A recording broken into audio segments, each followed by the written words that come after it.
Pemirsa, pihak PPIH Embarkasi Surabaya, Jawa Timur terpaksa menunda keberangkatan calon jemaah haji yang belum melengkapi berkas keberangkatan. Salah satu calon jemaah haji asal Lamongan harus kembali menanti kejelasan keberangkatan karena usia dirinya telah melebihi batas ketentuan.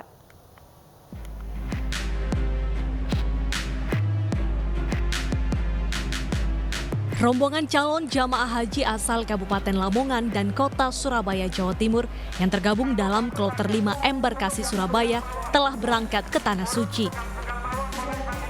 Namun, seorang calon jamaah haji perempuan asal Lamongan terpaksa ditunda keberangkatannya karena visa haji miliknya belum keluar. Hal tersebut dikarenakan usia yang melebihi batas umur 65 tahun.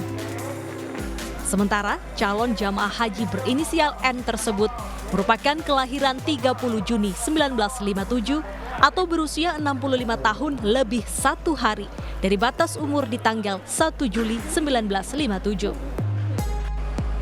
Ya, kita kan masih nunggu. Jadi nunggu kelengkapan persyaratan. Sebenarnya kelengkapan persyaratan itu sudah clear. Kita panggil SPMA itu surat pemanggilan masuk asrama itu sudah clear semua. Ya. Walaupun usia melebihi batasannya ditentukan, Pak. Nggak ada ketentuan kita sudah tetapkan kan bahwa 65 tahun kan. Sudah kita tetapkan bahwa jamaah yang kelahiran 1 Juli 1957 itu sudah clear. Pihak PPIH Embarkasi Surabaya terpaksa menunda keberangkatan calon jamaah haji yang visanya belum keluar dan menunggu keputusan dari Kementerian Agama. Dari Surabaya, Jawa Timur, Yuda Prawira, iNews melaporkan. Pemerintah Arab Saudi berjanji akan menambah kuota haji untuk Indonesia jika situasi pasca pandemi makin membaik. Hal itu dikatakan Menteri Luar Negeri Arab Saudi, Pangeran Faisal bin Farhan Al Saud, saat bertemu Presiden Joko Widodo di Istana Merdeka kemarin. Dalam pertemuan itu, Presiden Jokowi mengapresiasi pemberian kuota haji untuk Indonesia tahun ini sebesar 100.051 orang dan berharap tahun depan bisa ditambah lagi.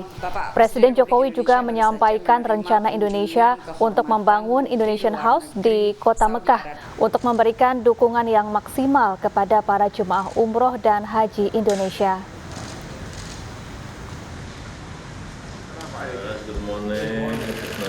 Dengan membaiknya situasi pandemi, tentunya harapan kita semua umat Islam seluruh dunia adalah di masa mendatang kuota ini akan terus ditingkatkan dan Presiden mendoakan pelaksanaan haji tahun ini dapat berjalan lancar dan aman.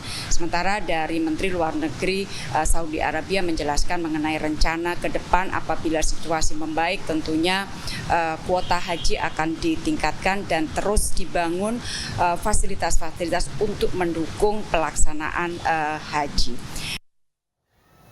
Kita akan melihat bagaimana proses keberangkatan haji pada hari ini bersama rekan kami di Asrama Pondok Gede Jakarta, Nata Arman.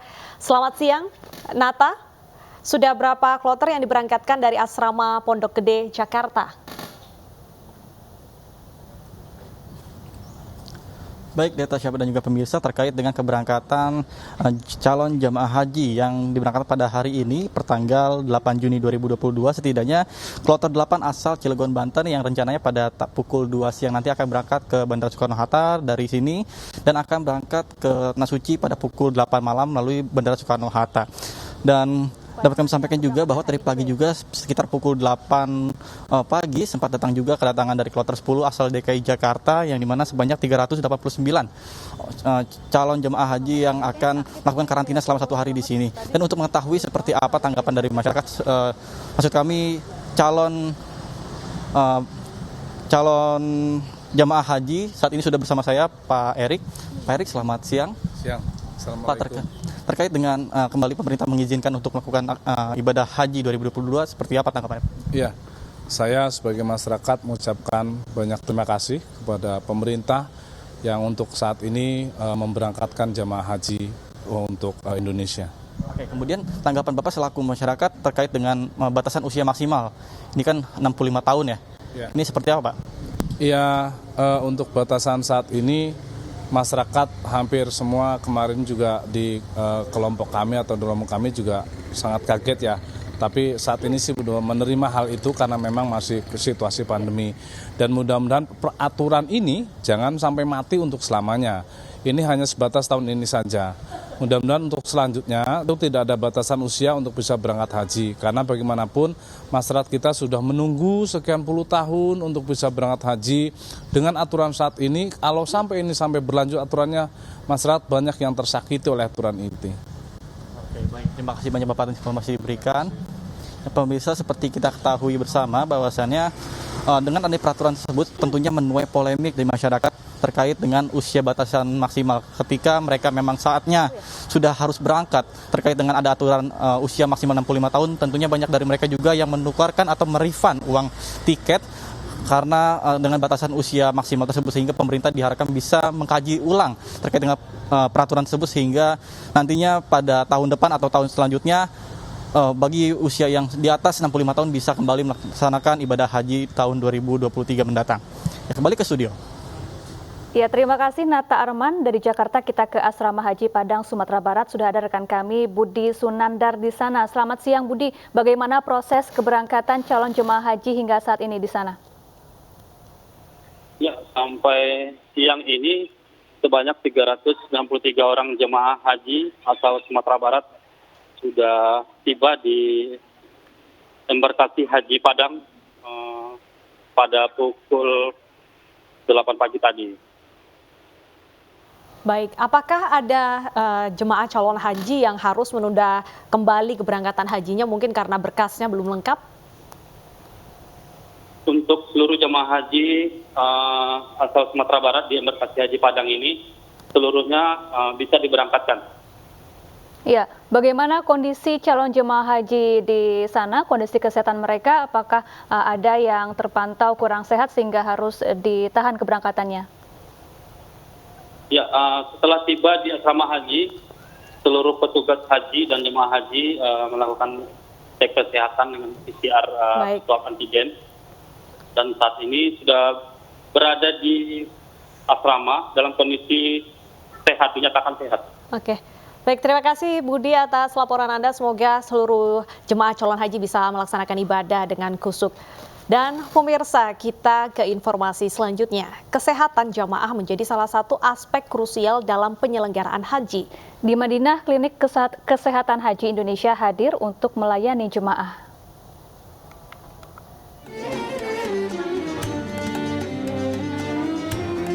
Inilah suasana di ruang gawat darurat Klinik Kesehatan Haji Indonesia. Memastikan alat kesehatan berfungsi dan memeriksa laporan harian kesehatan jamaah adalah kesibukan sehari-hari sejumlah dokter di Klinik Kesehatan Haji Indonesia. Salah satu masalah kesehatan yang kerap menyerang jemaah adalah gangguan pernafasan. Bagi jemaah yang sakit di penginapan dan memerlukan perawatan khusus, Klinik Kesehatan siap memberikan layanan terbaik gratis. KHI ini kita total 76 dengan dokter umumnya 15, dokter spesialisnya 15, perawatnya 20 dan sisanya tenaga kesehatan lainnya. Di hari ketiga ini kita total untuk di KKHI total menerima 4 pasien, 2 dirawat inap dan 2 rawat jalan. Tidak hanya rawat inap dan kedaruratan, KKHI juga menyiapkan fasilitas rawat jalan termasuk konseling kejiwaan. Total 76 tenaga kesehatan meliputi 15 dokter umum, 15 dokter spesialis, dan 20 perawat, siap mengabdi untuk melayani jamaah Indonesia selama di Madinah. Dalam penyelenggaraan haji, KKHI menerapkan sistem promotif, preventif, kuratif, dan rehabilitatif. Dari Madinah, Arab Saudi, Ahmad Suraji, iNews melaporkan.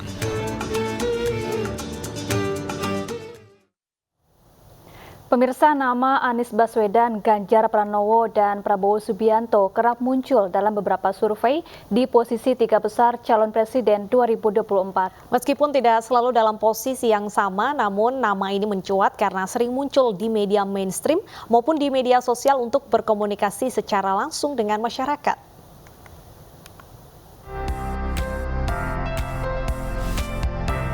Partai Persatuan Indonesia menyebut terdapat 3 nama besar kandidat calon presiden yang akan digadang-gadang di pemilu 2024. Dalam webinar Partai Perindo bertajuk Siapa Saja Capres 2024 dan Bagaimana Peluang Mereka, Ketua Bidang Politik dan Kebijakan Publik DPP Partai Perindo Heri Budianto menyebut Anies Baswedan, Ganjar Pranowo, dan Prabowo Subianto selalu berada di atas. Mencuatnya nama-nama ini tidak terlepas dari sering munculnya mereka dalam berbagai platform media, terutama media sosial. Ada nama-nama lain seperti Ridwan Kamil, misalnya nama Puan Maharani, ada juga nama Erick Thohir, dan seterusnya. Tapi masih jauh tertinggal dari 3 nama tersebut. Nah tentu ya, tadi saya sampaikan, munculnya ketiga nama ini bukan tanpa sebab. Tentu ada kerja-kerja politik yang melatar belakanginya. Tiga-tiganya itu tidak aktif di akun pribadinya, tapi propaganda mereka bertiga itu sudah sangat masif di TikTok melalui mesin partai mereka atau mesin politik di belakang mereka untuk kasus Anies ya.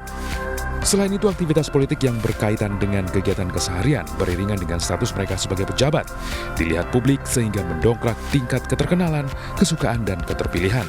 Dari Jakarta, Lisa Oktaviani, Yulia Lorena, Ainus melaporkan. Ganda putra Indonesia Muhammad Ahsan Hendra Setiawan menembus babak 16 besar Indonesia Masters 2022. Selengkapnya sesaat lagi, tetaplah di iNews Siang.